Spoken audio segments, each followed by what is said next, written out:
The Empire's strongest general woke up pregnant, and the man responsible was the enemy prince he kept in chains.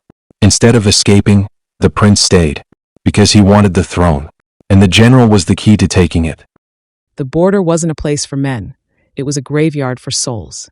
General Wei Jun stood at the edge of the jagged mountain pass, a silhouette against the bruised purple of the twilight sky.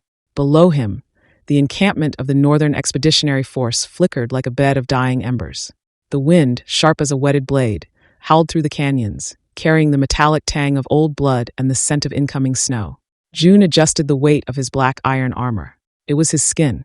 It was his prison. 60 pounds of master-forged metal that had turned him into a god of war, the Iron Ghost. To his soldiers, the clank of his greaves was the sound of victory. To the northern prisoners, it was the rhythmic tolling of a funeral bell. He had long ago traded his pulse for the steady, cold vibration of a sword hilt. He turned back toward his command tent, his steps heavy and deliberate. Inside, the air was thick with the low hiss of the charcoal brazier. His desk was a landscape of strategic ruin. Maps of the Black Gorge, scrolls of supply requisitions, and the jade seal of his office. He didn't see the needle until it was already humming through the air. It was silent, a single sliver, no thicker than a horsehair, coated in a rare neural toxin harvested from the deep-sea vipers of the Southern Isles. It struck the one vulnerable patch of exposed skin at the nape of his throat. Jun didn't scream. He didn't even reach for the puncture. His first instinct, honed by 2 decades of slaughter, wasn't survival.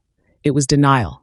As the toxin hit his nervous system, firing through his veins like a trail of liquid ice, Jun reached for the map on his desk. His fingers, already beginning to lose sensation, clawed at the parchment. He dragged it toward the brazier. If the Iron Ghost was to fall, the Empire's western supply lines would fall with him. He watched the edges of the map curl and blacken in the heat before his knees finally gave way. The world didn't explode. It simply tilted. His tongue tasted iron, a sharp, electric bitterness that signaled the end of his reign. He hit the rug with a sound like a falling monument. The 60-pound breastplate, once his shield, was now a tombstone crushing the air from his lungs. He lay paralyzed, staring at the flickering shadows on the tent ceiling, his heartbeat slowing to a rhythmic, agonizing thud. Then the shadows moved. Prince Yanhui, the captured fox, didn't enter through the tent flap. He emerged from the darkness behind the heavy weapon rack. He had picked his locks an hour ago, moving with the grace of a predator that had spent years learning the rhythm of his cage. He knelt over the dying general. His usual mask of bored, aristocratic indifference was gone, replaced by a frantic, animalistic speed. His fingers, scarred from the chains Jun had put on him, worked the leather straps of the armor with terrifying precision. You don't get to die yet. His voice was raw, stripped of its princely polish. A single bead of sweat rolled down his temple and fell onto Jun's cold cheek. Yanhui wasn't just saving a life.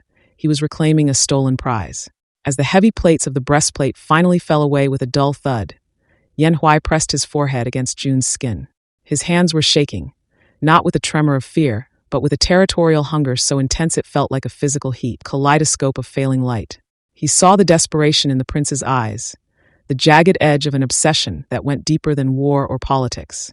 In that moment, Jun realized the truth. He had been poisoned by an assassin, but he was being claimed by a monster. He looked at the man he had kept in chains and didn't see a savior. He saw his new cage.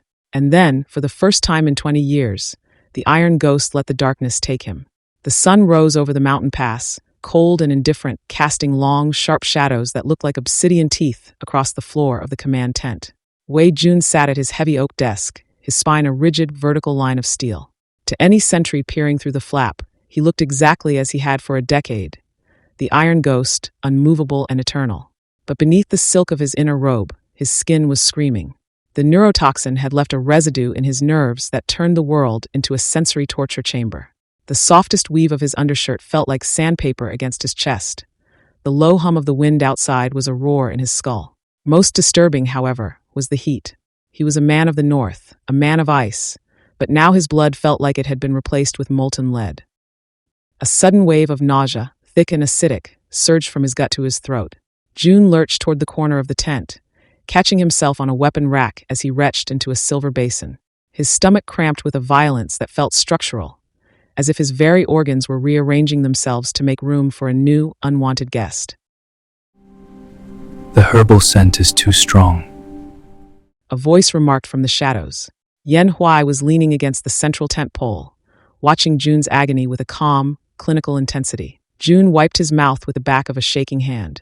The humiliation of being seen in such a state acted like a spark to dry tinder. He lunged. Even weakened, even broken, Jun moved with the terrifying economy of a man who had killed hundreds. He bridged the gap and he pinned the prince against the wood, the steel of the blade biting a thin, red line into the skin just above Yen Huai's collar. What did you do to me? The toxin was designed to shut down the heart of a man. It's a linear poison. It kills the target, then it dies with the host. Speak plainly, or I'll see how your blood looks on the rug. But I am not an assassin, Jun. I am a scholar of the old ways. I diverted the flow. While your pulse was failing, I used a bloodlock. I bound my vitality to yours. I gave the poison a different target. You aren't dying, General. You're gestating. The silence that followed was heavy enough to crush lungs. Jun felt his hand shake. For the first time in his life, the sword tip wavered.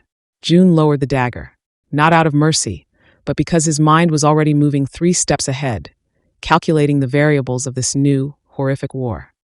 You think you've claimed me? You think you've turned the Iron Ghost into a nursery? Jun said, his voice returning to a deathly flat calm. I have ensured our survival.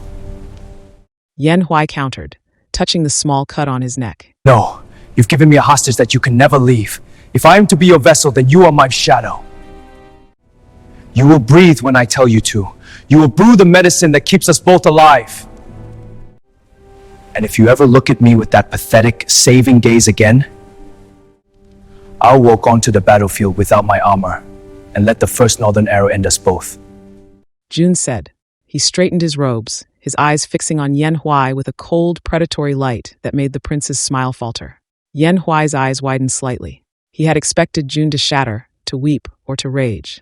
He hadn't expected the general to immediately weaponize his own violation. A fair trade, General. Yen Huai said, bowing low. Jun didn't answer. He turned back to his desk, his hand resting on the charred remains of the map. He felt the second heartbeat, a tiny, frantic rhythm beneath his own. It was a weakness. It was a shackle. But as Jun looked toward the Imperial capital on the horizon, he realized it was also the only weapon the Emperor didn't know he had. While Jun calculated his new advantage, the capital began calculating him. The Imperial inspector, Lord Zhao, arrived with the suffocating pomp of a man who believed his silk robes carried more weight than a soldier's steel. He was a creature of the court, all perfume, vulture-like eyes, and a smile that never reached his teeth. He hadn't come to the border to inspect the troops. He had come to measure the Iron Ghost for a coffin. The Emperor is concerned, General. The northern campaign has stalled. There are whispers that the Iron Ghost has grown brittle.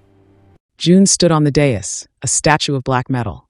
The sun was a physical assault, beating against his ceremonial armor until the iron began to cook the skin beneath. Every breath was a grueling, calculated battle. The knot behind his ribs, the second heartbeat, was pulsing with a rhythmic, leaden weight that demanded space the rigid breastplate refused to give. The pressure was a slow crushing of his internal organs, an agony that made the world blur at the edges. But Jun didn't flinch. He didn't even sweat. He had spent the morning consuming a bitter concoction Yen Huai had brewed to suppress his tremors, and he used the pain as an anchor to keep his mind sharp. The Emperor's concern is noted. Perhaps he would feel more secure if his own house were in order. Meaning? Meaning I found it curious that 3 of your personal guards were caught sketching the layout of my grain stores at midnight. Spies? That is impossible. These men are currently being interrogated in the pits. I wouldn't want the capital to hear that an Imperial inspector was traveling with the very enemies I am paid to kill. It would be messy for your family. I shall report that the general is as vigorous as ever. The moment the inspector was out of sight, the world snapped. He didn't walk back to his tent. He marched, his greaves clanking with a frantic rhythm. The moment the flap closed behind him, the ghost shattered. He didn't wait for Yen Huai. He clawed at the main leather cinch at his waist, his fingers slick with cold sweat, his breathing coming in jagged, desperate hitches. He fought the very armor that had protected him for 20 years as if it were a parasite. Snap! The heavy buckle flew across the room, shattering a jade vase against the stone floor with a sharp, final crack. June stood there, half exposed, his chest heaving as he stared at the floor. He looked at his reflection in a polished shield.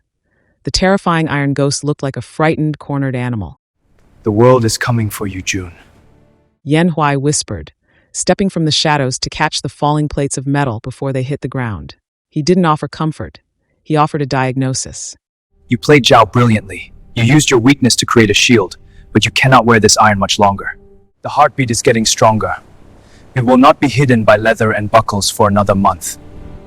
Yan Huai knelt at June's feet, his fingers moving with a slow, deliberate rhythm to repair the leather, his touch marking the skin of June's ankles. I don't need a month. I need a reason for the world to fear me more than they fear the Emperor. June hissed, looking at the broken jade on the floor. If I am to carry a divine omen, as you call it, then I will make sure the omens begin with the blood of my enemies. June reached out, his hand gripping Yan Huai's shoulder, not for support but to pin him. Spread the word among the ranks. Tell them the monk at the pass saw a dragon enter this tent. Tell them the sky is darkening, because the heavens are preparing a seat. Yan Huai looked up, a slow, dark smile spreading across his face. He realized June wasn't just surviving the pregnancy. He was weaponizing the myth of it.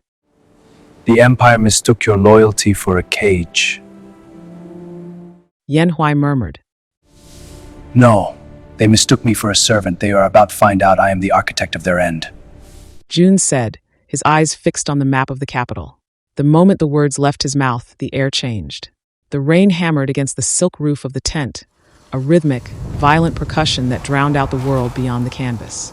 Inside, the air was heavy, thick with the scent of bitter ginger and the sharp, ozone musk of the storm. Wei Jun sat on the edge of his cot, his torso bare and gleaming like scarred marble in the low light of the dying brazier. He held a long strip of linen, attempting to bind his midsection with a desperate, crushing force. He pulled until the fabric bit into his skin, leaving angry red welts across his ribs. He wanted to feel the pain. He wanted to stifle the second heartbeat through sheer, suffocating pressure. But his hands were trembling. The muscles that could hold a heavy broadsword for hours without a tremor now failed at the simplest task of concealment.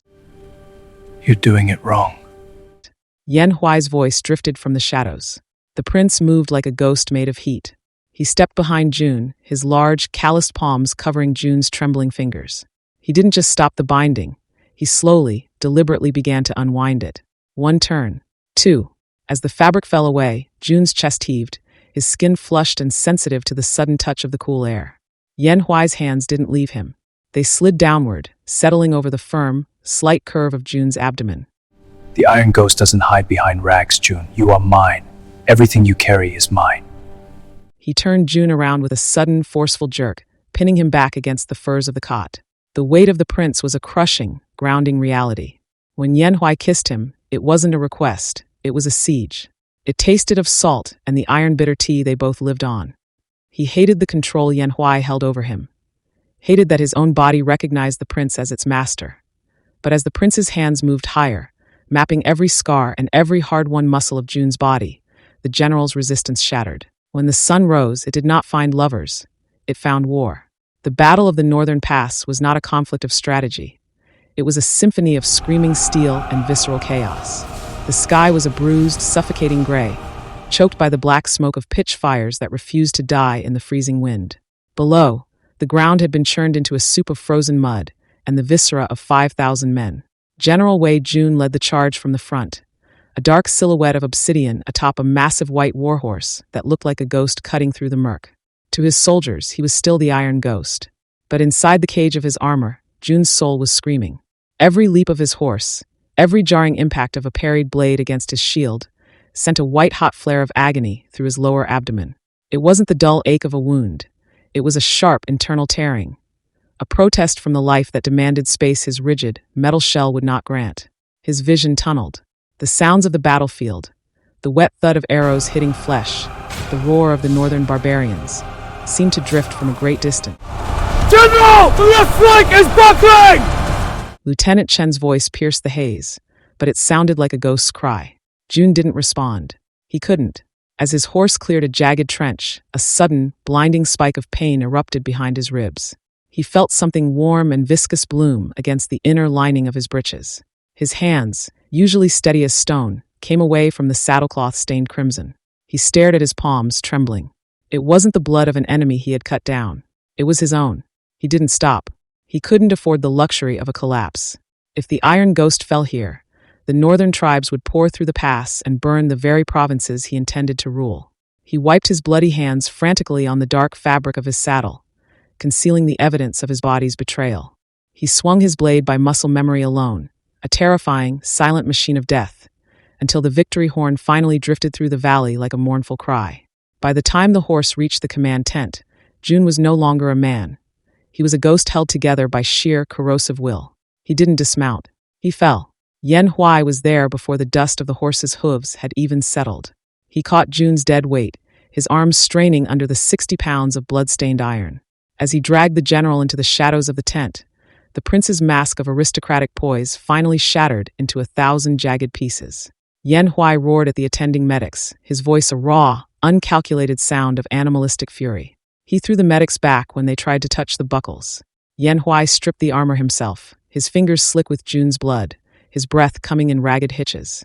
When the heavy plates finally fell away, revealing the blood-soaked linen of June's undergarments, Yan Huai turned toward the Imperial physician with a look that made the old man stumble backward.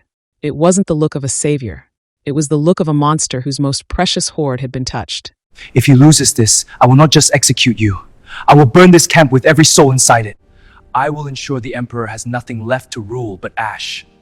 Yan Huai hissed, his eyes burning with a territorial rage that bordered on the insane. June grabbed Yan Huai's sleeve, his knuckles white and his eyes filled with a raw, agonizing plea. He wasn't the Iron Ghost anymore. He was a man who had realized he loved the weapon he was carrying. Don't let it go. It's the only thing I have that isn't made of death. Save it, Yan Huai, save it. June sobbed, the sound muffled against Yan Huai's silk robes. Yan Huai pressed his forehead against June's, his own blood mixing with the general's sweat. I will burn the world before I let them take it from you, June. Rest. The war for the throne has just begun. Outside, the rumors began to spread like a contagion. The soldiers whispered of the general's blood on the saddle. They spoke of the captured fox who ruled the command tent with a blade of words. And in the distance, the first black sails of the Emperor's investigation fleet appeared on the gray line of the sea. The ripple had started, and it was going to drown them all.